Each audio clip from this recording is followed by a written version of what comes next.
Sa previous episode, ang bida nating si Sakura ay isang binatang naghahanap palagi ng away para patunayan sa karamihan na siya ang pinakamagaling at pinakamatapang, subalit isang araw nakita niya ang isang babae na iniipit ng mga bully kaya't nang makita niya ito ay agad niyang ginulpi ang mga bully.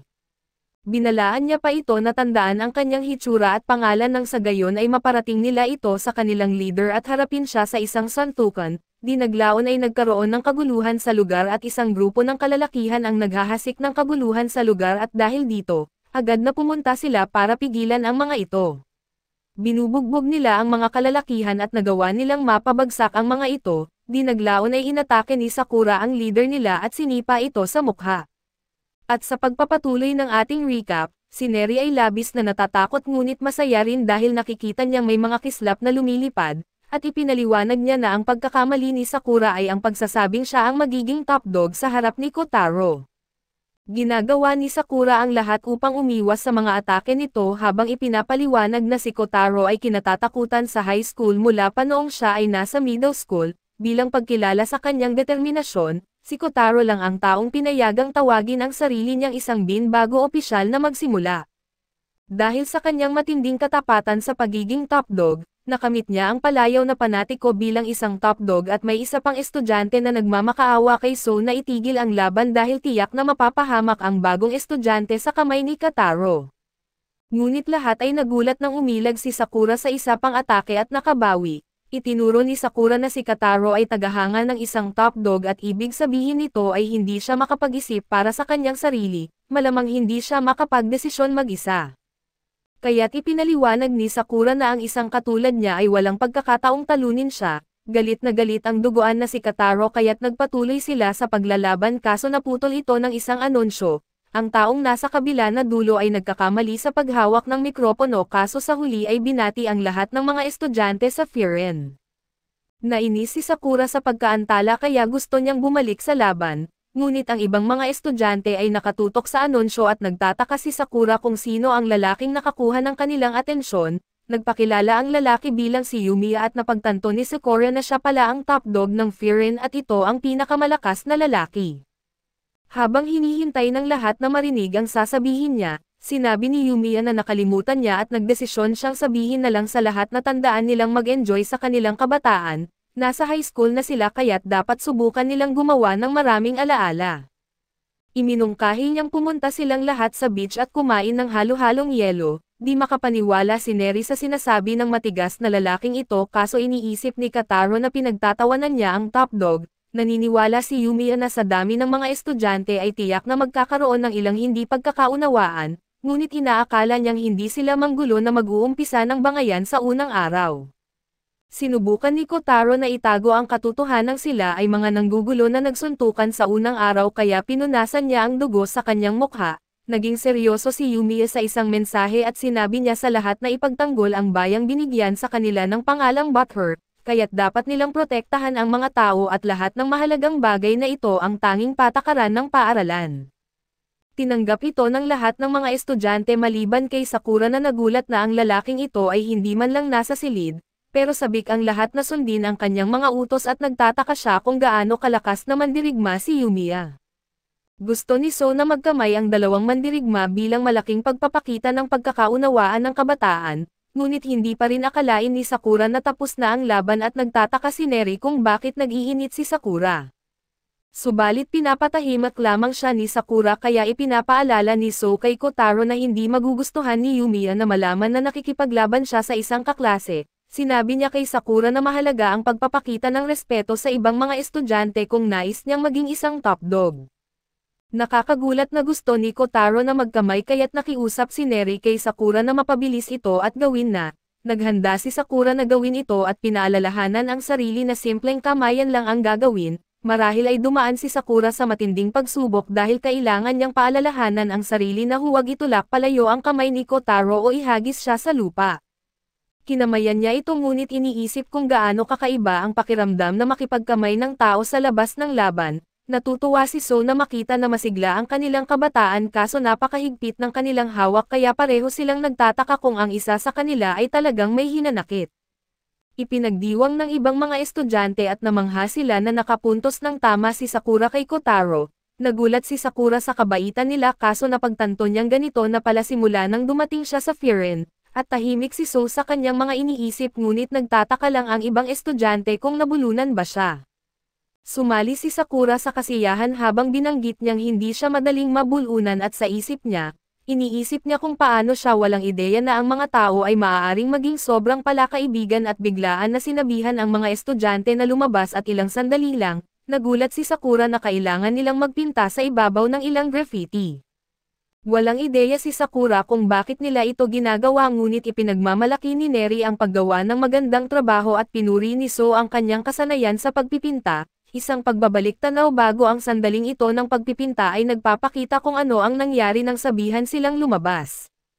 Hiniling ito ng estudyante at ipinaliwanag na mapapahamak siya kung masyado silang mabagal. Halos 8 minuto bago sila makalabas kaya ipinaliwanag ni Hiragi na mas mabilis pa ang mga bata sa kanila. Binanggit ni Sakura kay Neri na nakita niya si Hiragi nang iligtas niya si Tachibana ngunit narinig ito ni Hiragi at nagalit.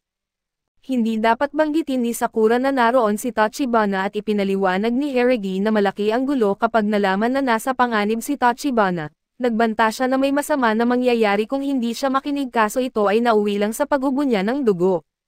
Uminom si Hiragi ng gamot sa tiyan at ipinaliwanag na hindi niya alam kung ano ang nagdala kay Sakura sa eskwelahang ito, pero pinili niya ang isang matibay na general na paglilingkuran at nagtataka si Neri kung ano ang pagkatao nito kaya't ipinaliwanag ni Sakura na siya ang tipo ng taong nagkakasakit sa tiyan dahil sa stress at kailangan uminom ng gamot.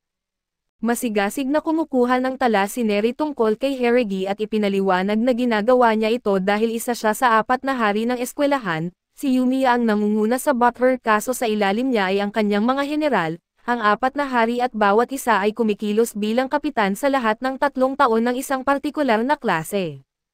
Pinaghati-hati ni Hogi ang mga estudyante sa mga grupo na may kapitan na nasa 2 o 3 taon, at ipinaliwanag niyang magpapatrolya sila sa bayan at si Hiragi ang kapitan ng grupo ni Sakura, nakasama si Neri, So at Kotaro. Nasa parehong grupo sina Kotaro at Sakura dahil sinabi ni Yumiya kay Hiragi na bantayan na mabuti ang mga mandirigmang nagsusuntukan. Nagulat ang mga lalaki na alam niya tungkol sa laban kaya ipinunto ni Sakura na ipinagtanggol lang niya ang sarili. Ipinaghiwalay sila ni Hiragi upang ipagpatuloy nila ang pagpapatrolya at habang naglalakad, napuna ni Sakura na tila wala lang silang ginawa kundi ang maglibot at nagtataka kung bakit hindi sila sumusugod sa mga nanghihimasok.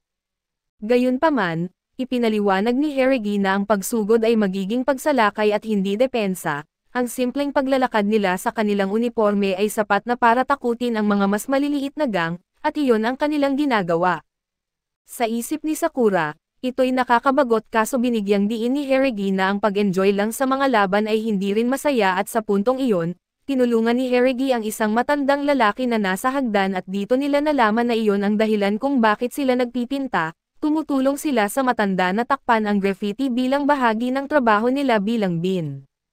Pagkatapos nilang magtrabaho, binigyan sila ng pagkain bilang pasasalamat at naintindihan ni Hiragi kung bakit gulo lang ang iniisip ni Sakura, dahil ganoon din ang nararamdaman ng iba pang mga lalaki sa Bofur noon pero sa kalaunan, natuklasan nila na ang pagiging kailangan ng mga tao sa bayan ay masaya rin.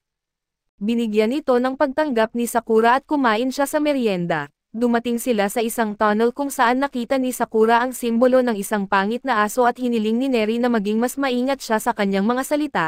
Ipinaliwanag niya na nasa hangganan sila sa pagitan ng teritoryo ng Buthurin at ng isa pang pangkat. Lampas sa mga riles ng tren, may sarili silang mga patakaran at para itong isang ganap na ibang bansa at mapanganib talaga ang magdulot ng anumang gulo roon. Ang simbolo ng ibang pangkat ay ulo ng leon at naniniwala silang ang lakas ang sagot sa lahat at ito ay dapat magdulot ng takot sa mga tagalabas, ngunit ito ang uri ng moto na gusto ni Sakura.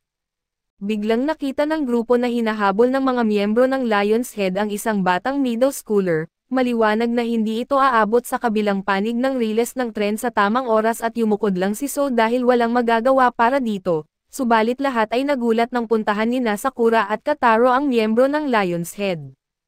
Labis na natakot si Neri sa kanilang ginawa dahil hindi sila dapat makialam sa teritoryo ng Lion's Head. Sinabi ni Sakura na kasapi ng kanilang pangkat ang bata, kaya't parehong itinuro ni Sakura at Kotaro na ang mga miyembro ng Lion's Head ang unang nakialam. Pinagsabihan ni Sakura si Kataro na umalis dahil kaya niya itong harapin mag-isa, ngunit hindi siya sumunod at tinuya ng mga miyembro ng Lion's Head ang kanilang kasamahan dahil bumagsak sa isang sipa, ngunit naisip ni Sakura kung gaano sila kalupit dahil dapat ay kasamahan nila ito. Nang may biglang dumating matapos makita ang nangyari, hindi makapaniwala si Hogi na dumating ang taong ito sa lahat ng tao at ipinakilala niya ang sarili bilang Togami, ang pangalawang pinuno ng Lion's Head at nagtataka si Togami sa nangyayari at casual na binati si Hiragi. Nang ipaliwanag ni Hiragi na hinahabol ng mga lalaki ang isa sa kanilang kasapi, nainis si Sakura sa kung gaano ka-relax ang taong ito kaso nakita niya na naging seryoso ito, nang malaman niyang sina Sakura at Kotaro ang nagpabagsak sa kanyang kasamahan.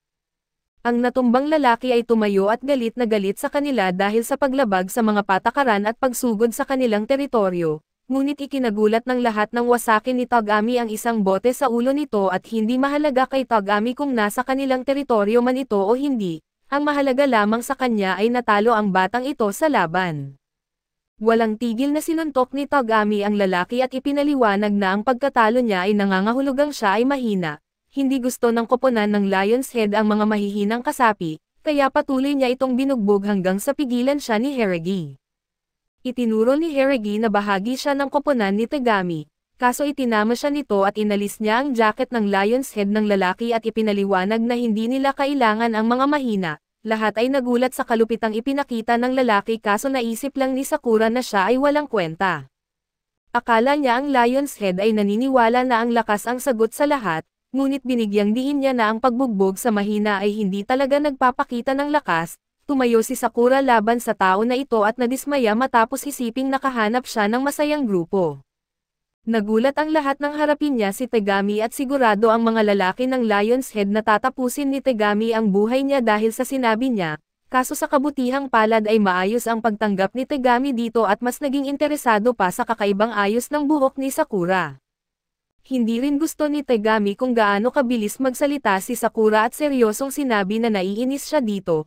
Ipinahayag ni Togami na nagpasya na siya at ipinaliwanag na wawasakin niya si Sakura pagdating ng tamang panahon, sinabi niyang naitandaan na niya ang mukha ni Sakura at umalis na ang mga lalaki ng Lion's Head.